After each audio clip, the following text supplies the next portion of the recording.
I'm Patrick Mitchell. I work for Tri-State Mechanical, and I'm a steam fitter for 638. We're at the Brooklyn Library, where we're doing refrigeration and HVAC. So this project, this is the refrigeration for the library. It serves multiple rooms in the library for cooling.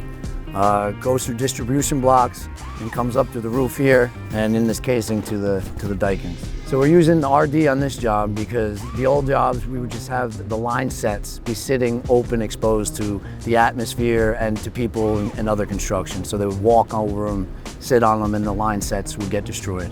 With the RD like this, it keeps it off the ground, keeps it protected from the weather, and people know better whether to step on it and walk across it.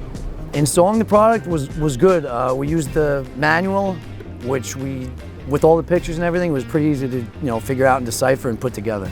I would definitely use the RD in the future. It keeps things tight, neat, and keeps people away from ruining the line sets.